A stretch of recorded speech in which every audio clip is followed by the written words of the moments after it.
બલિહારી રામ જય રામ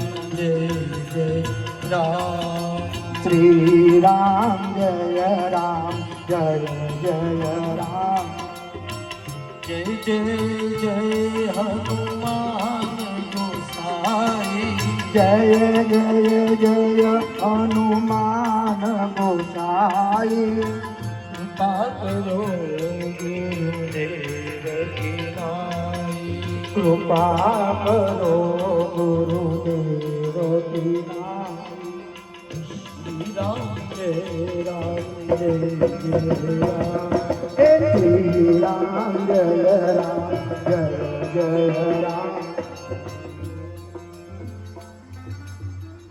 બોલીએ હનુમાનજી મહારાજ કી જય સૌ પ્રથમ આપણા બધાની વચ્ચેથી અચાનક વિદાય લીધી છે એવા આપણા સૌના વડીલ અને વિવેકી પૂજ્ય શ્રી બાબુદાદાની બ્રહ્મચેતનાને પ્રણામ કરી આજના આ ભાવાંજલિ ભાવાત્મક નિમિત્તે આપણે જ્યારે ભેગા થયા હોય ત્યારે અખિલ ભારતીય ગુજરાત રાજ્ય અને એમાંય સૌરાષ્ટ્ર નિંબાલક પીઠના જગદગુરુ નિંબાલાચાર્ય ભગવાનની પીઠ પરંપરાના વર્તમાન 1008 મહામંડલેશ્વર સદગુરુ પૂજ્ય શ્રી લલિત કિશોરદાસજી બાપુના ચરણોમાં પ્રણામ. અહીંયા સરસ મજાનું ભજનનું આપણા સૌને સંભળાવે છે એવા પૂજ્યભાઈ હેમંતભાઈ ચારણ અને એમનું સંગીતકાર પૂરો પરિવાર સાઉન્ડવાળા ભાઈ અને આજના ભાવાત્મક ભાવાંજલિ નિમિત્તે પધારેલ સૌ નાના બાળક ઈવાન ભાઈ બહેન વડીલો અને માતાઓ આપ સૌને કથાકાર ભરતરામ બાપુ દુધરેજીયાના પ્રણામ. આપ સૌને જય સિયારામ. સૌ પ્રથમ આજના સંદર્ભે આપણે જ્યારે વાત કરીએ ત્યારે રામાયણનો આશ્રય લઈને વાત કરીએ કે સુનવું ભરત ભાવી પ્રબલ બિલકી કેવું મુનિનાથ જસ અબજસ આની લાભ જન્મ મૃત્યુ. આ 6 વસ્તુ પરમાત્માએ એની પાસે રાખી છે અને એમાં જન્મ મળે એનું મૃત્યુ નિશ્ચિત છે. એ સમયાંતરે તમે જ્યારે આપણા વેદો પુરાણો ઉપનિષદો ગીતા ભાગવત રામાયણ આનો જ્યારે આશ્રય કરીએ ત્યારે આપણા જીવનની આસ્થા શ્રદ્ધા અને વિશ્વાસનો આ ત્રિભુવન ત્રિવેણી તીર્થ તનને તારવા માટે જીવતા જીવ આ જીવ ભજન કરી અને શિવને પામી શકે છે. આપણો આત્મા પરમાત્માને પામી શકે છે. આ જગતની અંદર જે કોઈ પરિવારમાં તમે અવતાર લઈને આવ્યા છે એ અવતાર મારો અને તમારો જ્યારે સફળ થાય ત્યારે સમજવાનું કે આપણું જીવન આ યાત્રાથી આ જન્મથી આ ભવથી ભવની યાત્રા સફળ થાય છે. બીજું કે જેની પેઢીમાં ભજન હોય જેની પરંપરામાં ભજન હોય એને આંગણે આવા આપણા જગદગુરુ નિંબાલાચાર્ય ભગવાન સદગુરુ પૂજ્ય શ્રી 1008 મહામંડલેશ્વર લલિત કિશોરદાસજી બાપુ પધાર્યા હોય ત્યારે એમના પણ આપણે બધાએ એ રીતે આશીર્વચન લેવા જોઈએ. અને આજના સંદર્ભે બાપુના પણ દર્શન થયા. હમણાં જ લીંબડી ભગવાનની પ્રાણ પ્રતિષ્ઠા હતી. વિશ્વવંદની મોરારી બાપુની રામકથા એમાં અમારે દશરથભાઈ પોપટભાઈ એ ગેડિયા ધામવાળા હાલ સોલારે એ પણ મને લઈ ગયેલા અને એમના વેવેનો પરિચય તો એમના ત્યાં જ્યાં કથામાં ગયા અને મોજ કરી અને અહીંયા આવવાનો આ રીતે બાબુ દાદા દેવ થઈ ગયા અને આવવાનો અવસર મળ્યો આજના સંદર્ભે. એ પછી તો બાપુ અયોધ્યામાં પણ કથામાં સાથે હતા. અમે મોરારી બાપુની કથામાં દશરથભાઈને બધાય અને ફરી પાછો હું તો બેસણાના પ્રસંગે આવેલો અને આજે બાપુ આવવાના હોય અને મને સંદેશો દશરથભાઈ આપ્યો એટલે મારી પણ એક પ્રેમ ભાવ હતો કે બાપુના દર્શન થાય અને ફરી પાછો આ ભાવાત્મક ભાવાંજલિનો અને એમાં એ ભજનનો મને પણ અવસર મળે. તો આજના સંદર્ભે વિશેષ નહીં કહેતા આપ સૌને અને ગયેલા આત્માને ભગવાન શાંતિ અર્પે એવી ભગવાન શ્રી સીતારામ હનુમાનજીના ચરણોમાં પ્રાર્થના. આપ સૌને સાધુવાદ સાથે જય સિયારામ.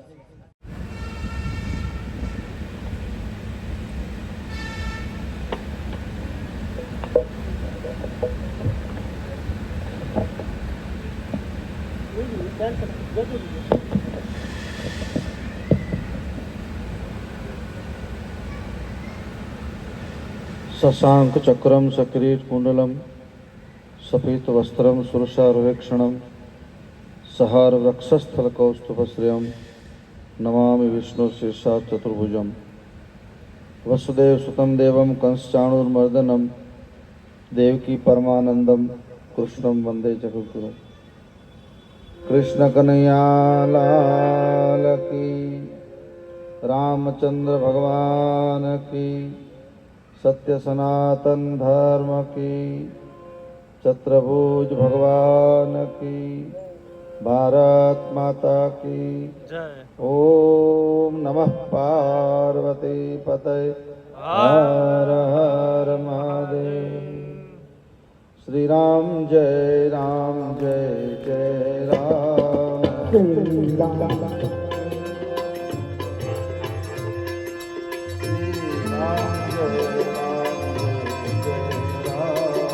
श्री राम जय राम जय जय राम।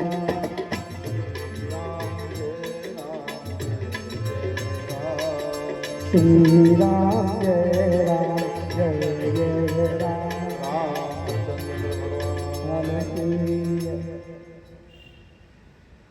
લીમડી મોટા મંદિરના પરમ સેવક 5 પેઢીથી ભગવાન ચતુર્ભુજ નારાયણની સેવા કરે છે આખો પરિવાર। રળોલ જેવા નાના એવા ગામમાંથી નીકળી અને આ મેગા સિટીની અંદર જેને પોતાનું પવિત્ર સ્થાન જમાવ્યું છે એવા ગૌલોકવાસી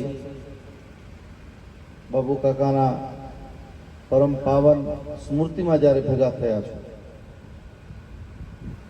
આ પરિવાર સાથેનો મોટા મંદિરનો નાતો એટલે ગુરુ અને શિષ્ય કરતા આગળ બાપ અને દીકરાનો નાતો છે।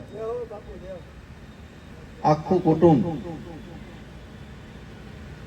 આમાં લગભગ બધાના નામ પણ હું લઈ શકું, પરંતુ હસમુખભાઈ અને દિલીપભાઈએ પોતાના પિતાના આત્માની શાંતિ માટેનો સુંદર એક પ્રયાસ જે કર્યો છે।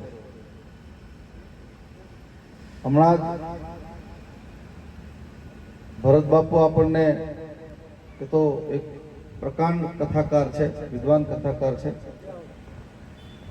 એ પણ પોતાનો ભાવ વ્યક્ત કરતા હતા કે વશિષ્ઠજીએ યોગ વશિષ્ઠ રામાયણમાં અને રામચરિત માનસમાં પણ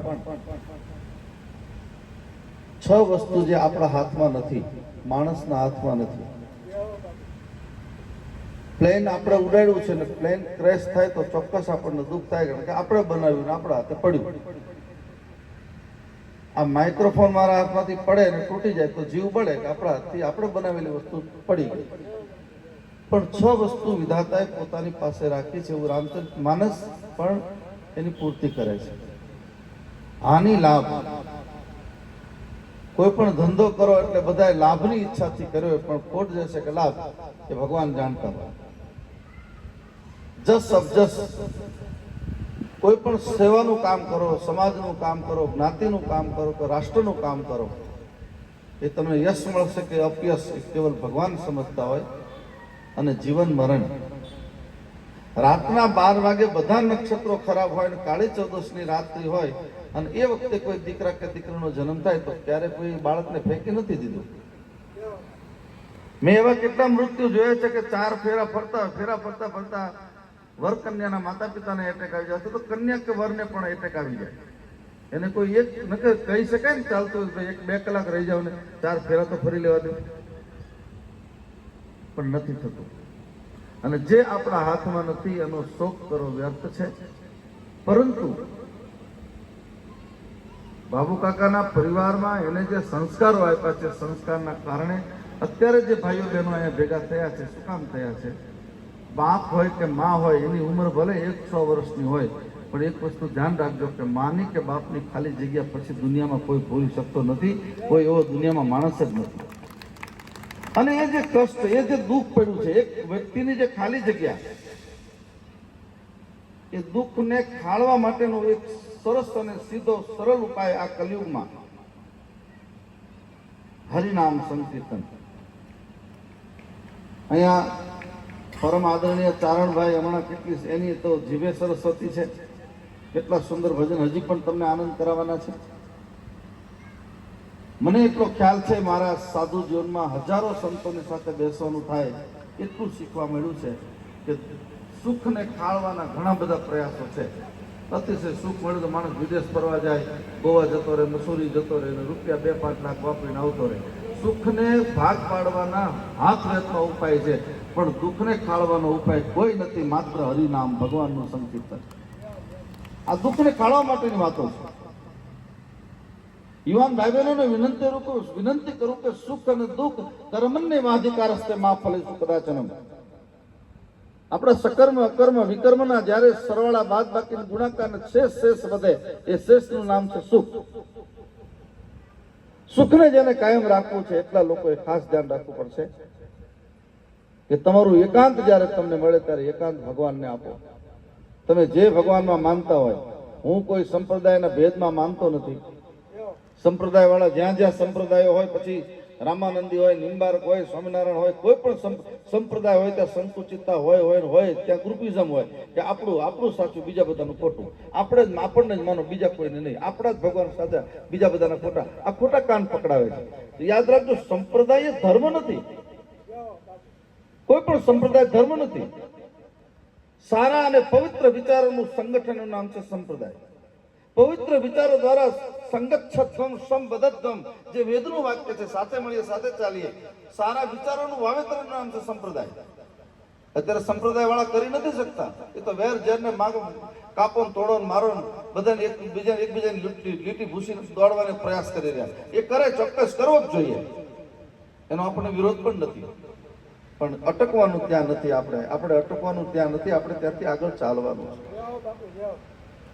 ધર્મ કોને કહેવાય? પહેલી વાત, ધર્મ એટલે શું? તિલા ટપકા કરી લેવા, તિલક કરી લેવું, કંઠી પહેરી લેવી, રોજ તમે મંદિરે જાઓ, પ્રાર્થના કરો, માળા હાથમાં લઈને આમ ભગતની જેમ કરો એટલે તમે ભગત થઈ ગયા? યાદ રાખો, જ્યાં સુધી આપણું ચિત્ત વૃત્તિ શુદ્ધ નથી થતી ત્યાં સુધી ભજનનો એને અધિકાર નથી. અને ચિત્ત વૃત્તિ શુદ્ધ થશે આહાર અને વિહારને શુદ્ધ કરવાથી, આ આંતર અને બાહ્ય સંસ્કારોને શુદ્ધિકરણ, પછી તમારા વિચારોનું શુદ્ધિકરણ થાય. પછી એને એટલે આપણે ત્યાં યોગની 7 કક્ષાઓ, ધ્યાન, ધારણા, ધ્યેય, સમાધિની જે વાતો યોગી મહાપુરુષોએ પતંજલિથી લઈને યોગ સૂત્રમાં કેટલા સૂત્રો આપ્યા છે. પતંજલિના યોગ સૂત્ર માત્ર 45 છે. પતંજલિ ભગવાને જે યોગ સૂત્ર લખ્યા માત્ર 45. એ 45 શ્લોક, 45 સૂત્રની અંદર આજે એક સૂત્રના 1200 પાનાના વોલ્યુમ્સ મારી પાસે પડ્યા છે. આટલી શોધ આપણા સાધુ સંતો કરી, ક્યાં સુધી પહોંચાડ્યા છે. સાચી શ્રદ્ધાંજલિ જો તમારે દેવી હોય બાબુ દાદાને, તો એના સગા સંબંધીઓ, દીકરા દીકરીઓ, જમાઈઓ અને એના પરિવાર અથવા તો એના સંબંધીઓ, જે લાગણી અને પ્રેમથી તમે દુઃખમાં ભાગ લેવા આવ્યા છો, ત્યારે વિનંતી કરું, સાચી શ્રદ્ધાંજલિ ત્યારે એને આપી કહેવાય કે વેર અને વાસના ઓટોમેટિકલી અંદરથી ઓછી થાય. આપણે એવા કેટલાય લોકોને જોયા છે, નાચતા હોય તેમ થાય, મીરાબાઈ તો કઈ ન નાચ્યા, પગ ઘુંઘરું બાંધ મીરા નાચી, પણ પછી અંદર જાય તો, ઘરમાં જેવા જાય તો સાસુ સાથે અબોલા છે, બહેન સાથે અબોલા છે, ભાઈ સાથે અબોલા છે, પાડોશની સાથે તો ઊભું રહેવું પોસાતું નથી. આ આપણો જે ચિત્ર વિચિત્ર સ્વભાવ એ આપણને સત્ય સુધી ક્યારે પહોંચવા નહીં દે. ધ્યાન રાખજો. પ્રેમનું પ્રગટીકરણ કરવું હોય એને શુદ્ધ થવું પડશે. અને એટલે ગોપી ગીતમાં, ભાગવતમાં ગોપી ગીતમાં મારી ગોપિકાઓ શું કહે છે ભગવાનને? તવ કથા નહીં, સંગીત નહીં એમ. તવ કથામૃતમ તપ્ત જીવનમ કવિ વિરીડિતમ કલ્મષાપહમ. ગોપી કહે છે, હે લાલા, હે કનૈયા, હે કૃષ્ણ, વ્રજ અને ગોકુળ તો હતું જ યુગોથી, પણ તારા પદાર્પણ થયા પછી આનો મહિમા વધ્યો છે. આ કલ્મસ, આ કલયુગના પાપને ધોવા માટેનો શોર્ટકટ કોઈ રસ્તો હોય તો કેવલ અને કેવલ ગોપીઓ ગોપી ગીતમાં કહે છે, તવ કથામૃતમ. ભગવાનની કથા એ અમૃત છે. અને અમૃત શું કરે? આપણને અમર બનાવે. અમરનો મતલબ શું? મીરાએ ઝેર પીધું હતું, ઇતિહાસમાં એનું નામ લખાણું, પણ એ મીરાએ તો એક જ વાર એના રાણાએ મોકલેલું દૂધના કટોરામાં ઝેર ઝેરનો કટોરો હાથમાં આવ્યો. સાધુ સંતોએ બહુ સહન કર્યું છે, બહુ સહન કર્યું છે. આ બધા જ મારા દેશના સાધુ સંતો, ભરતરામ બાપુ ભલે કથા કરે પણ કેટલું સહન કરવાનું આવતું હોય. સાધુ શું કરે છે? કોણ સાધુ? સાધુ કોને કહેવાય? મોટા મંદિરના બાપુ બની જવું, દાઢી મૂછ વધારી દેવા, ભગવા લાલ કે લીલા કપડાં પહેરી લેવા, મૂંડો કરાવી નાખો કે મોટી જટા કરી નાખો એટલે સાધુ નહીં. સાધુતાનો કોઈ યુનિફોર્મ નથી, એક જ યુનિફોર્મ. હરી રસ પીવે બીજાને પાય, સાચા સંતો એમ ઓળખાય. વિષના પિયાલા આપ પીવે ને અમૃત બીજાને પાય. ઝેરના પ્યાલા જ્યારે જ્યારે પીવાનો વખત આવ્યો ત્યારે મારા દેશની મીરાએ પીધું છે અને અમૃત જ્યારે નીકળ્યું ત્યારે જગત માટે વૃષ્ટિ કરી છે. આ છે સાધુતાનું પહેલું લક્ષણ. યાદ રાખજો બરાબર. બે વસ્તુનો સંગ કરો યુવાન ભાઈ બહેનો. સદગુરુનો સંગ કોઈથી છોડતા નહીં. તમારા જે ગુરુ આછા પાતળા હોય, ગુરુનો સંગ છોડ. ગુરુ એક જ એવું તત્વ છે, આખી દુનિયા જ્યારે તમને ધક્કો મારે ને ત્યારે ગુરુ તમારો હાથ પકડે ત્યાંથી શરૂઆત થાય, ત્યાં જગત ત્યાંથી શરૂઆત થાય. આખી દુનિયા જ્યારે પતિ પત્ની ભાઈ બહેન બાળકો બધા જ તમારો ત્યાગ કરશે ત્યારે એક મૂર્તિમંત સ્વરૂપ તમારી પાસે હશે. બે ઈષ્ટ સ્વરૂપ, એક ભગવાન ચતુર્ભુજ નારાયણ હશે, બીજા તમારો સદગુરુ હશે. એ તમારો હાથ પકડશે અને જ્યારે સાધુ હાથ પકડશે ત્યારે જ આપણો ઉદ્ધાર થશે. શાસ્ત્રનો મહિમા કેટલો છે! આ તો અમદાવાદ છે, બધા ભણેલા ગણેલા દીકરા દીકરીઓ બેઠા છે. ભાઈઓ, આપણી એક બહુ દીકરી, બહુ મોટી આર્ટિસ્ટ સુનિતા વિલિયમ્સનું બધા નામ સાંભળ્યું હશે. એ જ્યારે 12 કે 15 વર્ષ પહેલા સ્પેસમાં જાય છે ઉપર, અને ઉપર ગયા પછી આ બધાને અમદાવાદવાદીઓને ખાસ ખબર હોય, ભણેલા ગણેલા. ઉપર ગયા પછી જ્યારે નીચે આવવાનો સમય પહેલા 12 કોમ્પ્યુટર ખરાબ થયા અને આખી દુનિયામાં ચિંતા થઈ ગઈ, આખા વિશ્વના ગોળા ઉપર ચિંતા થઈ ગઈ કે શું થશે આ વૈજ્ઞાનિકોનું અંદર. અમે પણ મોટા મંદિરમાં પ્રાર્થના રાખી, કોઈ મસ્જિદમાં સ્પેશિયલ એની નમાજ પઢી, ગુરુદ્વારામાં એના માટે પહેલું તો ચર્ચમાં એની પ્રાર્થના શરૂ થઈ આખા દેશમાં. હું સાક્ષી છું આ વાતનો, એટલે આપને વિનંતી કહું છું કેટલો મહિમા છે. પછી તો બધું પ્રાર્થના બધાની સાંભળીને ભગવાને બધું સરખું કરી નાખ્યું. એ સુનિતા વિલિયમ્સ આપણા ટાગોરભાઈ હોલમાં એનું સન્માન સમારંભ, અને મને પણ ભાગ્ય અવસરે ત્યાં પ્રાપ્ત થયેલો. અને આઈઆઈએમમાં ભણનારી એક દીકરી ઊભી થઈને પૂછે છે સુનિતા વિલિયમ્સને કે જ્યારે કોમ્પ્યુટર બંધ થઈ ગયા, હવે તમે નીચે આવવાના નથી, હવે તમારા માટે રૂપાળું જગત જોવાનું નથી, તમને કંઈ બીક ન લાગી? સમજો બરાબર વાત નહીં. ત્યારે કે મને બીક તો લાગે જ, આટલો રૂપાળો આપણો આ દેહ મૂકીને જ્યારે એને બળી જવાનું થાય કોને ગમે. પણ હું જ્યારે મારી માના દર્શન કરવા ગઈ સ્પેસમાં જતા પહેલા, પોતાની મા હિન્દુ અને બાપ ક્રિશ્ચિયન, એના સંમિલનથી એનું આ સુનિતાજીનો. એટલે માએ મને કીધેલું, હું જ્યારે ગઈ ત્યારે મને પોકેટ ભગવદ્ ગીતા આપી હતી. એને કીધું કે બેટા, જ્યારે જરૂર પડે, મુશ્કેલી પડે ને ત્યારે કર્મયોગ વાંચજે. આ વૈજ્ઞાનિક કહે છે, આ સામાન્ય વ્યક્તિ નથી બોલતી, શ્રદ્ધાળુ વ્યક્તિ નથી બોલતી, ગમે ત્યાંથી તિલાક ટપકાન ચાંદલા કરનારી વ્યક્તિ નથી બોલતી, તુલસી દેખીને પાંદડું તોડી લેવા અંધશ્રદ્ધાવાળી નથી બોલતી. આ મહાન આર્ટિસ્ટ આપણા દેશનું ગૌરવ બોલે છે કે મને એમ થયું કે લાઈને મરવું જ છે ને મમ્મીએ કીધું છે તો લાવ ને 2 પાના વાંચી લઉં. અને કે મેં ભગવદ્ ગીતા હાથમાં લીધી અને હે કૃષ્ણ, ત્યાં તો કેટલાયનો ઉદ્ધાર કર્યો છે, મારો નહીં કરે એટલું કરીને હું જ્યાં વાંચવા માંડી, ભક્તિ યોગ, જ્ઞાન યોગ, કર્મયોગ જ્યાં પૂરો થયો ત્યાં મારા 12 કોમ્પ્યુટર ચાલુ થઈ ગયા અને તમારી સામે બેઠી છું. આ શાસ્ત્રનો મહિમા, શાસ્ત્રનો આ મહિમા છે. સાધુ ન મળે તો શાસ્ત્રનો સંગ કરજો. છૂટી જાય છે ત્યારે જીવનમાં દુઃખ સિવાય બીજું કઈ હોતું નથી. કોઈ બચાવનારું નહીં હોય, ધ્યાન રાખજો. સત્તા, સંપત્તિ, વૈભવ, મની પાવર, મસોસ પાવર રાવણ પાસે હતું એટલું અત્યારે કોની પાસે છે? આ અદાણી અંબાણી તો એના ઘરે કચરા પોતા કરતા એવા તો નોકર રાખતો હતો. એવા આપણા ઉદ્યોગપતિઓ બધા. 1 લાખ પુત્ર, 1 લાખ પુત્ર, 1.25 લાખ દાસી, પણ તારા વાણા ઘર દીવા નહીં બાતી, ક્યાં માંગુ કછું સ્થિર ના રહાય. 1 લાખ દીકરા રાવણના, 1.25 લાખ દીકરાના દીકરા. અત્યારે એક બાપના 4 ભાઈ હોય ને તો બાયું ચડાવીને બધાને દબાવતા હોય, 4 છીએ. આ 2.25 લાખ માણસનું કુટુંબ. સોનું કેટલું અત્યારે અહીંયા જેટલા બેઠા છે મારે પૂછવું છે, કેટલું હશે તમારા ઘરમાં? 25-50 તોલા, કિલો 2 કિલો સોનું હશે તમારા ઘરમાં. 5-25 કિલો હાલો ને. પણ ત્યાં ગટરોય સોનાની હતી, ગટર અંડરગ્રાઉન્ડ ગટરોય સોનાની, મકાની સોનાના, 1 લાખ પુત્ર 1.25 લાખ દાસી, તારા વણગર દીવાની બાતી. આટલું બધું હોવા છતાં રાવણના જીવનમાં એક જ નહોતું, સંત નહોતા એટલે માર ખાઈ ગયો માણસ. સંત નહોતા એટલે 12મું કરનારું કોઈ ન. આજ રામાયણની અંદર પણ ક્યાંય અમે હું ગોતું છું ક્યાંય મળતું નથી, બાપુ પણ ગોતતા હશે કે રાવણનું અને કંસનું 12મું થયું હોય એવો ઉલ્લેખ કોઈ શાસ્ત્રમાં નથી. કોણ 12મું કરશે? એટલે મની પાવર ને મસલ્સ પાવર યાદ રાખજો. પૈસાનું અભિમાન કરવું જ નહીં. પૈસાનું જ્યારે અભિમાન આવે ત્યારે રાવણને વાંચો કે આટલું એની પાસે હતું, પણ સત્સંગ નહોતો, જીવનમાં સાધુ નહોતો, જીવનમાં સદગુરુ નહોતા, એટલે માર ખાઈ ગયા છે. મારી આપ સૌને વિનંતી છે, વધારે સમય લેવો નથી મારે, પરંતુ બાબુ કાકાના માટે જ્યારે આપણે ભેગા થયા છે ત્યારે એનો પરિવારને વિનંતી કરું કે તમારી પાસે જે કંઈ સગવડતા હોય ભગવાને જેટલું આપ્યું એટલું દેખાદેખી કરતા નહીં.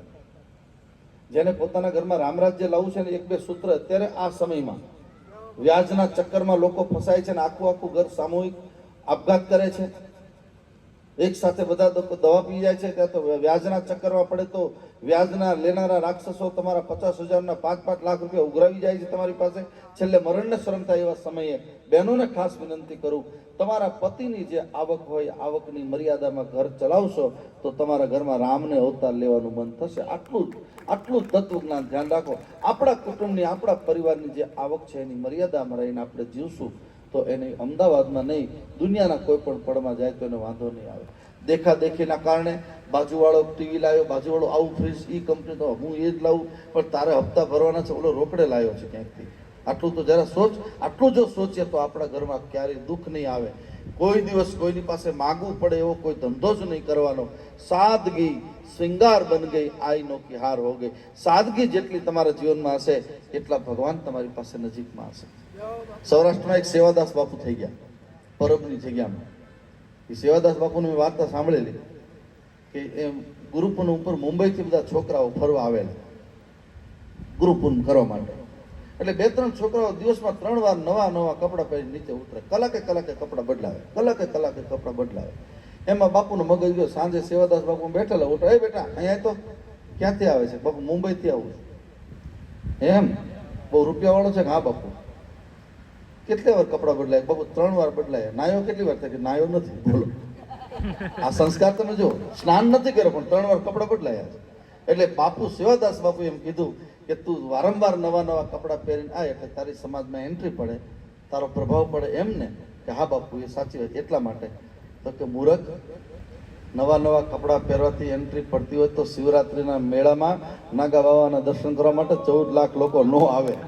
આ સાધુ સંતોના દર્શન માટે સાધુ સંતોની પાસે રૂપ નથી, રંગ નથી, કંઈ નથી, પણ ચમરબંધી લોકો એના પગમાં આળોટતા હોય છે. કારણ કે સાદગી શ્રૃંગાર બની ગઈ. એની સાદગી, એનું ભજન, એની સાધના. હું આપને વિનંતી કરું છું, જીવનમાં થોડુંક સંકુચિત થઈને જીવન જીવતા શીખજો. બીજાને આપવાનું હોય ત્યારે ઉદાર હાથે આપો, પોતા માટે ત્યારે સંકુચ થઈ જાઓ. આટલું ખાસ ધ્યાન રાખજો. બીજું, દાન જ્યારે તમે કરો છો, અમારા જેવા સાધુ સંતો શું સમજાવે, કોઈ પણ તમે મંદિરમાં સંપ્રદાયમાં જાઓ, ભાઈ તમારે દાન અહીંયા જ કરવાનું, બીજા કોઈને નહીં, અમને જ દો, બીજા કોઈને આટલું આપવું જ પડશે ને આટલું આપવું જ પડશે. દાન માગનારા પરાણે માગે છે, બિચારાની ઈચ્છા ન હોય તો તારે આટલું લખાવવું જ પડે, આટલું આમ કરવું જ પડે, ફરજ પાડે. જે ફરજ પાડે ત્યારે સમજવાનું કે આ દાન લેનારા નથી, આ તો બધા વેપારીઓ છે, દાનના ધર્મના નામે ધતિંગ કરનારા છે. આ દાન લેનારા નથી. દાનમાં કોઈ પહેલી વાત તો સાધુએ માગવાનું હોય જ નહીં. સાધુ સો માંગે નહીં, માંગે સો ભાંડ. સાધુ કોઈ માગે નહીં, એને માગવું પડે જ કેમ? એને બધી ખબર જ. તનકી જાણે મનકી જાણે, જાણે ચિત્તકી ચોરી. જે ભગવાનના આધારે બેઠો એને લોકોની પાસે 2 હાથવાળા માગીને આપે કેટલું? ફંડ ફાળા ભેગા કરીને જે રીતે બધું ચાલી રહ્યું છે એમાં મારે પડવું નથી, પરંતુ મારે તમને એક વસ્તુ ખાસ શીખવી છે કે 10મો ભાગ તમારી આવકનો કાઢજો. એનો 10મો ભાગ કાઢી અને સીધું મોટા મંદિરમાં કે તમારા જ્યાં ગુરુ કે ત્યાં નહીં, પહેલા 10મો ભાગ કાઢીને આખું ઘર બેસો, નક્કી કરો કે આપણા પંચાલ પરિવારમાં કોણ બેન દીકરી ભણે છે, એની ફીસના પૈસા નથી, પહેલા એને ફીસ આપી દો. કોણ આપણા પંચાલ પરિવારમાં ગરીબ છે, એના ઘરે અનાજ નથી વર્ષનું, એના ત્યાં 5 મણ અનાજ નાખી દો. આપણા પરિવારમાં કોણ એવા ગરીબ છે જેની પાસે દવાના પૈસા નથી, એને હોસ્પિટલ લઈ કરીને દવા લેવડાવી દો. અને પછી જે વધે તે તમે સાધુ સંતોને કે મંદિરોમાં આપો. યાદ રાખજો, આ દાનની જે પ્રક્રિયા આ છે એ આપણે ભૂલ્યા. એના કારણે એવું થયું, એક નાનો એવો છોકરો મંદિરમાં જાય છે દર્શન કરવા માટે. રાધા કૃષ્ણનું સંગમરમરનું મંદિર આખું બનાવેલું, કરોડોના ખર્ચે. ફાટલી તૂટલી ચડી છે, એની બેન નાની એવી ફ્રોક ફાટલું છે એનું. અને ભગવાનની પાસે જાય છે, પ્રાર્થના કરે છે, હે ભગવાન, હું તને જોવા નથી આવ્યો, પણ તને આ લોકો જે વાઘા પહેરાવે છે ને 50-50 હજારના એક એક જોડી, એ વાઘામાંથી એકાદું પિતાંબર અમને આપી દો તો હું, મારો બેન, મારો ભાઈ, અમે બંને એકાદું ફડાક પહેરાવીને અમે અમારું એકાદ કપડાં કરીએ.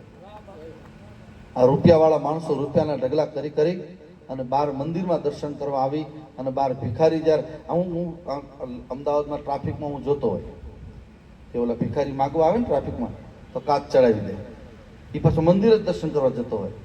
તો આપણે વિચાર કરજો કે મંદિરે જાઓ ને ત્યારે ભગવાન એનો કાચ ચડાવે, આવ્યો ભિખારી મોટો, કારખાનું માગશે ને આ માગશે ને મને શેર દલાલ, મને આટલા શેર મારા પાકી જાય ને આ મારું, એ આપણને ભિખારી જ માંદે, એ કાચ એનો ચડાવી દે. કયો કાચ?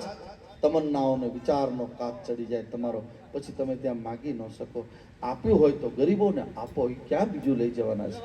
એટલે પેલા છોકરાએ કીધું કે 56 ભોગના દર્શન સાધુ સંતો મંદિરમાં અમને કરાવે છે, કેટલો અણકોટના દર્શન કરાવે, 56 ભોગ, પણ એકેય ભોગ અમારા ગરીબ સુધી પહોંચતો નથી. 50 રૂપિયા ને 100 રૂપિયાના પડીકા કરી કરીને દુકાનો બધા કરનારા થઈ ગયા કે 100 રૂપિયા મૂકીને આ પડીકું આપો, 500 વાળાને આ આપજો. ઘરે ઘરે પડીકા વેચવા નીકળે છે આવા દુકાનદારો ક્યાં દુનિયામાં. એટલે ગરીબીની ઇનબેલેન્સ થયું છે ભારતમાં. યાદ રાખો, ભારતીય સંસ્કૃતિમાં ભારત સરકારને જે ગરીબીની યોજના માટે જેટલું આપણું બજેટ જાય છે, આ મંદિરો વાળાઓ, આશ્રમ વાળાઓ એ નેક અને નીતિથી જો પોતાનો 10મો ભાગ દરેક મંદિરો કાઢતા થઈ જાય, એક ઘર ગરીબ નો રહે, એક ઝૂંપડપટ્ટી દેશમાં ન રહે, એટલી સંપત્તિ આ લોકો પાસે છે. પણ સેવકોમાં પણ હિંમત નથી. સેવકોએ પણ કહેવું જોઈએ કે બાપુ આપણી પાસે આટલું બધું, હવે ઘણું થઈ ગયું, હવે જે આવક આવે ગુરુ પૂનમમાં આવે, બેસતા વર્ષમાં આવે, ગરીબો માટે વાપરવા માંડો. સાધુ સંતોની આ ફરજ છે. હું મારાથી શરૂઆત કરું, હું કરું છું તો તમને કહીશું. અમે નક્કી કર્યું, બટુકભાઈને, સુધીરભાઈને બધાને ખબર છે, અમે નક્કી કર્યું કે લીમડીનું જે આકાશ છે આખી દુનિયાને તો પરમાત્મા સિંચાઈ કરી શકે, પણ આપણા જેટલા આંગણામાં તુલસીના છોડ હોય એને આપણે પાણી પાઈ શકીએ. યાદ રાખો, અમે 4 રૂપિયામાં એક રસોડું ચાલુ કર્યું. મોટા બાપુની ઈચ્છા હતી ખૂબ કે લીમડીમાં એક પણ વ્યક્તિ ભૂખી ન રહેવી જોઈએ. 4 રૂપિયા, અમે અનક્ષેત્ર તો 200 વર્ષથી ચાલતું હતું, પણ જેવા 4 રૂપિયા રાખ્યા એટલે 200 લોકો જમતા હતા, એના 800 લોકો સીધા થઈ ગયા. કારણ કે લોકો આજ પણ ખુમારીથી જીવે છે. મંદિરનું મફત ન ખવાય, 4 રૂપિયા લઈને અત્યારે લોકોની લાઈન લાગે. આજની તારીખમાં તમે જોવા જાઓ, અત્યારે અમને સંતોષ છે કે અમે લીમડીમાં રહે છે, લીમડીમાં એક પણ વ્યક્તિ ભૂખી રહેતી નથી, એની અમે ગેરંટી આપીએ. કારણ કે આટલા બધા લોકો પ્રસાદ લે છે. એમ દરેક ગામના દરેક મંદિરો, દરેક સંસ્થાઓ, દરેક આશ્રમો જો આવા નિયમો લઈ લઈને બેસી જાય તો મને નથી લાગતું કુપોષણ થાય.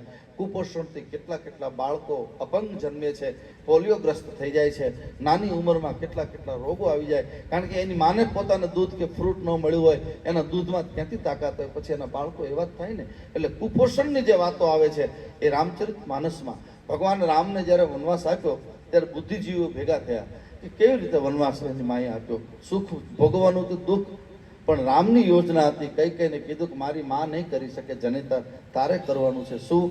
મને મારા બાપ કાલ 14 વર્ષ મને રાજા બનાવે છે અને હું રાજા સીધો બની જઈશ તો નબીરો બની જઈશ. આ નબીરાઓ કોને કહેવાય? જેને દુઃખ જોયું નથી એ બધા નબીરાઓ. નથી ગાડીમાં ઘણા 15 ને કચડી નાખતા, આ બધા નબીરાઓ. તમારા છોકરાઓ દારૂ, જુગાર ને નોનવેજના રવાડે ચડી જાય ત્યારે સમજવાનું કે તમે તમારી લક્ષ્મીને માના દૂધને વેચવાનું પાપ કરી રહ્યા છો. આપણી લક્ષ્મીનું આપણે પૂજન કરનારા લોકો છીએ. ધનતેરસે, કાળી ચતુર્દશી આપણે પૂજન કરીએ છીએ. આપણો પૈસો, અહીંયા જેટલા યુવાન ભાઈ બહેનો, વડીલોને વિનંતી કરું કે તમારી કમાણીનો રૂપિયો જ્યારે દારૂ, જુગાર, નોનવેજ કે વ્યભિચારમાં જાય છે ત્યારે સમજો માના દૂધને વેચવાનું જેટલું પાપ લાગે એટલું પાપ એમાં લાગે. કારણ કે આપણે બધા માનું દૂધ તો પીવાય ને પોષણ મેળવાય, આપણે બધા પીને મોટા થયા છીએ. પ્યાલામાં વેચવા નીકળવું એટલે ખોટા વ્યસનો. એ નાનું બાળક ભગવાનને પ્રાર્થના કરે છે કે પૂજારીને કહે ને ગુલાબ જાંબુથી લઈને કેટલી મીઠાઈ એકાદો પડ્યો તો અમને આપે, ભલે અમે ગરીબ છીએ પણ ખાધું નથી 2 દિવસથી.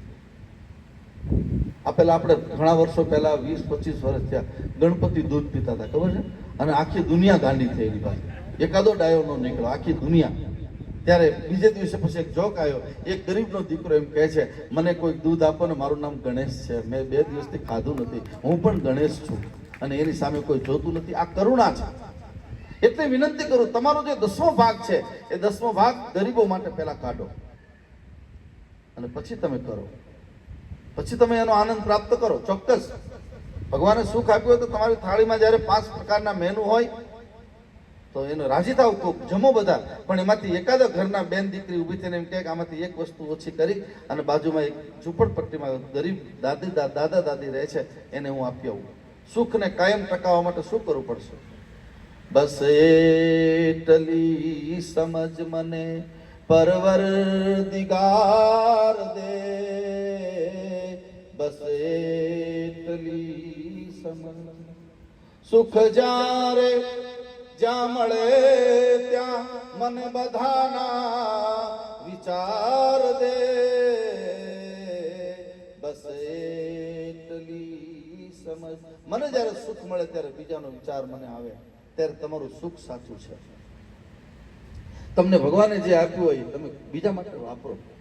આમ તો એની નજરે કહેવું મને ગમે પણ નહીં. અમારા સુધીરભાઈ છે, બટુકભાઈ વતન માટે કેટલું કરે, ત્યાં જઈને છોકરાઓને જમાડવાના, ઓલા દાદા દાદીઓને યાત્રા કરાવવાની. ભગવાને આપ્યું છે તો એમાં એને કોણ લઈ જાય વિચાર? આ વિચાર પવિત્ર વિચાર. હું કોઈના વખાણ માટે, મને વખાણ કરવાનો સ્વભાવ નહીં મારો, અને કોઈને ગમે પણ યુવા પેઢીને સારા સંસ્કાર મળે એટલે કહું છું. તમારું જે સુખ મળ્યું છે એ સુખને બાંટતા થઈ જાવ, તમે એને વહેંચતા થઈ જાવ તો સુખ તમારા ઘરમાંથી કોઈ દી ખૂટશે નહીં. આવા તો કેટલાય લોકો મારી પાસે છે. હમણાં આપણે પ્રાણ પ્રતિષ્ઠા મહોત્સવ કર્યો, લાખો લોકો આવ્યા, 12-15 લાખ લોકોએ 9 દિવસનું ભોજન કર્યું મોરારી બાપુની કથા સાથે. હમણાં શાસ્ત્રીજી કહેતા હતા, ભરત બાપુ, બધાને આનંદ આવ્યો. કોણ કરી ગયું યાદ રાખજો. હું તમને બહુ ભરોસા સાથે કહું છું. બટુકભાઈ નહીં તો બધા અંદર વહીવટમાં અમારા ટ્રસ્ટી મંડળમાં છે, એને તો વિશેષ ખબર હોય. પણ મને કોઈ છે, મારી શ્રદ્ધાને કોઈ પૂછે તો અમારું કામ સ્વયં ભગવાન ચતુર્ભુજ દાદા આવીને કરી ગયા છે. કોઈ આયોજન નહીં, કોઈ જાતનું વિઝન નહીં, કોઈ નેટવર્ક નહીં, અને છતાંય આટલું મોટું કામ ભગવાન કરીને આવીને કરી જતા હોય. આનાથી બીજો ભરોસો કયો જોઈએ?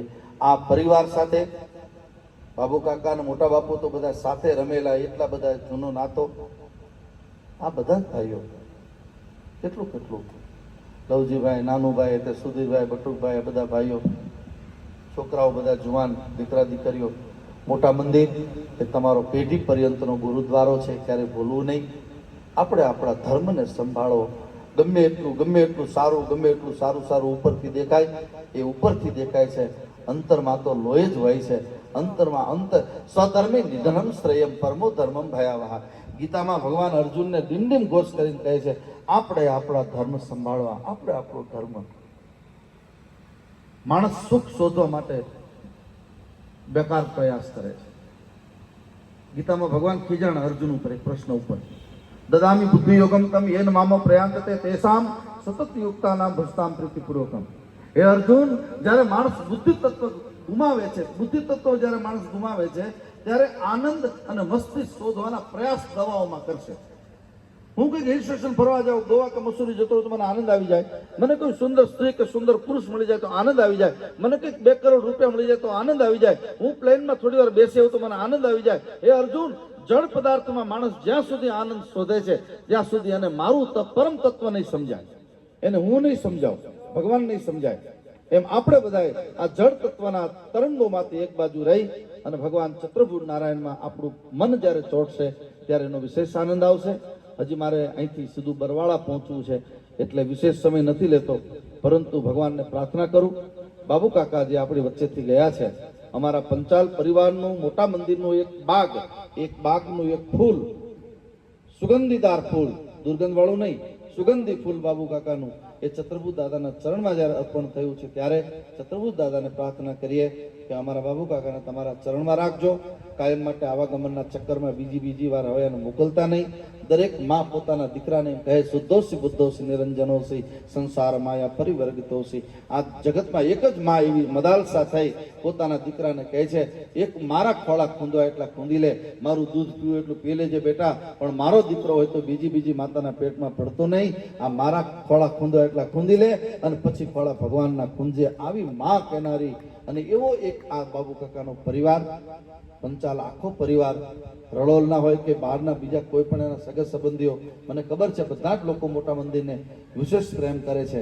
એ પ્રેમ કાયમ માટે વધતો રહે એ ભાવના સાથે સર્વેત્ર સુખીના સંતુ, સર્વે સંતુ નિરામયા, સર્વે ભદ્રાણી પશ્યંતુ ન્યાય. આપ બધા ખૂબ સુખી થાઓ, ખૂબ આગળ વધો. તમારું ધન, ધાન્ય, સંપત્તિ, મની પાવર અને મસલ્સ પાવર એ સમાજ માટે એવા ભાવ સાથે બધાને આમંત્રણ આપું કે લીમડી મોટા મંદિર તમારો ગુરુદ્વારો 226 વર્ષ પછી નવું બનીને તૈયાર થયું છે. પ્રતિષ્ઠામાં જે લોકો ન આવી શક્યા હોય એ લોકોને હવે આમંત્રણ આપું કે દિવાળી પહેલા આપની અનુકૂળતાએ ગમે ત્યારે બધા સપરિવાર દર્શન કરવા પધારો. જ્યારે આવો ત્યારે સુધીરભાઈ કે બટુકભાઈનો કોઈનો એનો સંપર્ક કરી લેજો, એટલે એ તમારી બધી જ વ્યવસ્થા થશે. એવા ભાવ સાથે ફરી હું એક વિનંતી કરું બધાને, 2 મિનિટ બધા બેસશે, આપણે કાકાને શ્રદ્ધાંજલિ આપીએ. હું ઓમ બોલીશ ત્યારે મૌન શરૂ થશે. બીજી વાર